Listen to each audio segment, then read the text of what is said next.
എൻ്റെ ഒരു സാരി കേട്ടോ അത്. സാരിയുടെ മുന്താണി ഇതല്ല, ഇതാണ് മുന്താണി. കുറേ പഴക്കമുണ്ട് ഇതിന്. അപ്പം ഞാൻ ഇതുകൊണ്ട് ഒരു പരിപാടി ഒപ്പിക്കാൻ പോവാം. കഴിഞ്ഞ ദിവസം ഞാൻ എൻ്റെ ഒരു സാരി വേറെ മുറിച്ചു. അത് ഞാൻ കാണിച്ചു കേട്ടോ. അത് ഞാനൊരു ബ്ലേഡ് വെച്ചു, അതെവിടെയാണോ പിന്നെ കാണിച്ചു തരാം. ഇപ്പോൾ ഈ പണിയാണ് കാരണം ഞാൻ മൊബൈൽ സ്റ്റാൻഡൊക്കെ വെച്ചേക്കാണ്. പിന്നെ അതവിടെ ഊരിയെടുത്താൽ പ്രശ്നമാകും. അപ്പോൾ ഏത് സാരി വാങ്ങിച്ചാലും ഞാൻ അതിൻ്റെ സൈഡിൽ ഒരു കുറച്ച് നീളം കൂട്ടാൻ വേണ്ടി തുണി പിടിപ്പിക്കുന്ന ഒരു പരിപാടി എനിക്കുണ്ടത്. കാരണം ഈ മുന്താണി ഇടൂലേ, മുന്താണി ഇട്ടിട്ട് അതിങ്ങനെ ചുറ്റിപ്പിടിക്കാണ്ട് ഞാൻ നടക്കില്ല. അതിന് എനിക്ക് എൻ്റെ ഒരു ശീലമായി പോയത്. എത്ര നല്ല സാരി കൊടുത്താലും അതിൻ്റെ ആ തുമ്പൊന്ന് വിടർത്തി ഇവിടേക്ക് എടുത്തില്ലെന്ന് വെച്ചാൽ ഇങ്ങനെ തന്നെ ഇങ്ങനെ അല്ലേ, ഇങ്ങനെ ഇടുന്ന ആ ഒരു പരിപാടിയില്ലേ, അതെനിക്ക് പറ്റില്ല. അങ്ങനെയൊക്കെ ഇടും.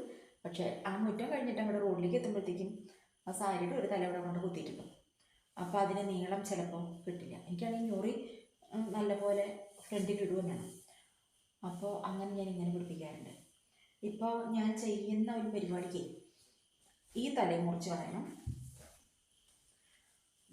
ഈ മുന്താണി മുറിച്ച് കളയണം, ഈ തലയും മുറിച്ച് കളയണം. അപ്പോൾ അതിന് ദൈവമേ ഞാനൊരു വെള്ളം വെച്ചതിൻ്റെ പല്ലിന് ചോദിച്ചു. ഈ മേശവിയുടെ കളർ ഇതായെന്ന് പറഞ്ഞേ, ദൈവമേ കണ്ടില്ല കേട്ടോ, നിരത്ത് വീണു.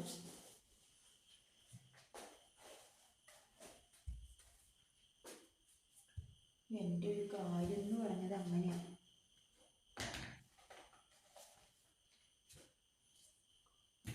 അയ്യോ,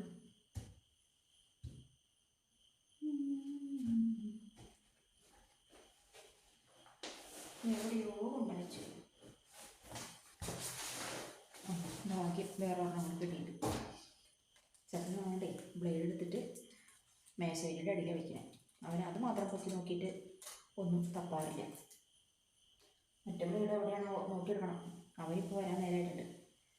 അപ്പോൾ ഇത് എന്തിനാ ബ്ലേഡ് എന്ന് വെച്ചിട്ടുണ്ടെങ്കിൽ നമുക്ക് ഈ തലയൊന്ന് മുറിച്ച് കളയാം.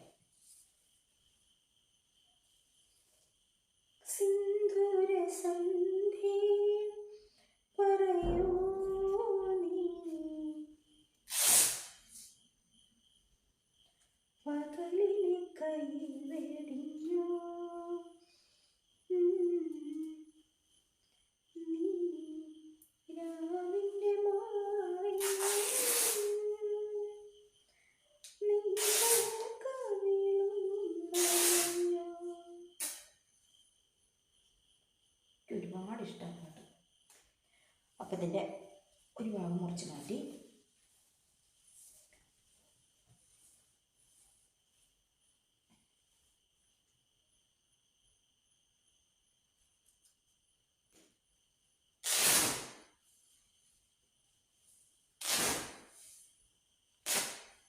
തുന്നി പിടിപ്പിച്ച ഭാഗമല്ലേ, അതാണ് ആ സൗണ്ടോടു കൂടി വേറിട്ട് പോരുന്നത്. അപ്പോൾ ഈ രണ്ട് ഭാഗം നമുക്ക് ആവശ്യമില്ല.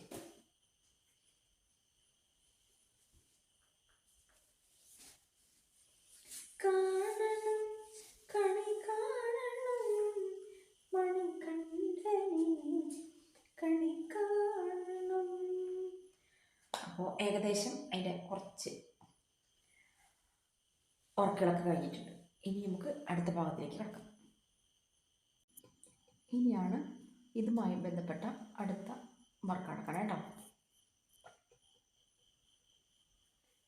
സാരി ചെറുതായിട്ട് ഇങ്ങനെയൊന്ന് മടക്കി വെച്ചു. എന്നിട്ട് ഇതാ നമ്മുടെ ഗമ്മുണ്ടല്ലോ, ഇത് പതിയെ അങ്ങനെ തേച്ച് പിടിപ്പിച്ചിട്ട്, പച്ച തേച്ചതിന് ശേഷം ഞാനിപ്പം മടക്കി വെച്ചില്ലേ, അങ്ങനെ ചെയ്യാൻ പാടുള്ളൂ. ആദ്യം നമ്മൾ പച്ച തേച്ച് കൊടുക്കണം, എന്നിട്ടത് അങ്ങനെ മടക്കി വയ്ക്കണം.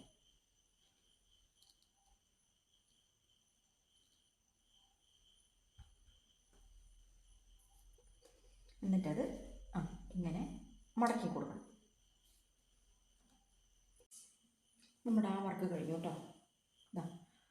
പശ വെച്ചിട്ട് ഇതിൻ്റെ സൈഡിൽ നിന്ന് അങ്ങത്തെ മൊത്തം ഒട്ടിച്ചു കേട്ടോ. ഇനി എന്താ ചെയ്യാൻ പോണെന്നറിയോ, നമ്മുടെ കയ്യിൽ ഇങ്ങനൊരു റിബൺ ഉണ്ട്. ഈ റിബണിൻ്റെ ഒരൊറ്റ നമ്മളൊക്കെ ചെയ്യാറുള്ള പരിപാടിയല്ലേ, ഇങ്ങനെ കോർത്തെടുത്തു, പിന്നിൽ ഇങ്ങനെ കോർത്തെടുത്തിട്ട് നമുക്ക് ആവശ്യത്തിനുള്ള നീളത്തിന് ഞാൻ മുറിച്ചെടുത്തിരിക്കണത്. സിമ്പിൾ. ഇതിൻ്റെ ഒരറ്റത്തുനിന്ന് സേഫ്റ്റി പിന്ന് കോർത്തെടുത്തിട്ട് മറുവശത്ത് എത്തിക്കുന്നു. അപ്പോൾ നമ്മുടെ പരിപാടി ഏതാണ്ട് ഫിനിഷിങ് പോയിന്റിലേക്ക് എത്തുകയാണ് കേട്ടോ. ആരും ഇനി കളിയാക്കരുതേ.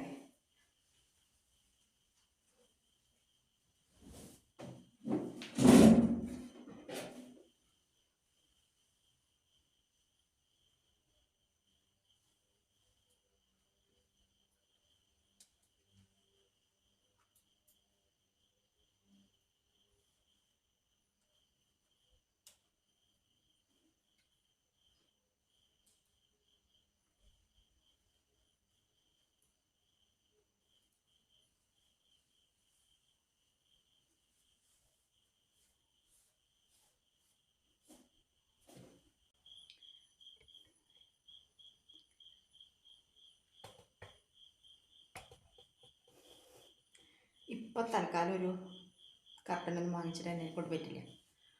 അപ്പോൾ ഇതിങ്ങനെ ചെയ്തു. ഞാൻ ഇന്നലെ വേറെ ഒരെണ്ണം കൂടി ഇങ്ങനെ ചെയ്തിട്ടുണ്ടേ, അത് കാണിച്ചു തരാം.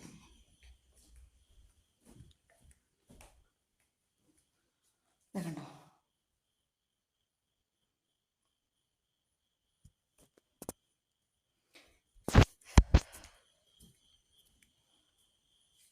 എങ്ങനെയുണ്ട് എൻ്റെ കർട്ടൻ നിർമ്മാണം? ശരി കേട്ടോ, കുറേ നേരമായി.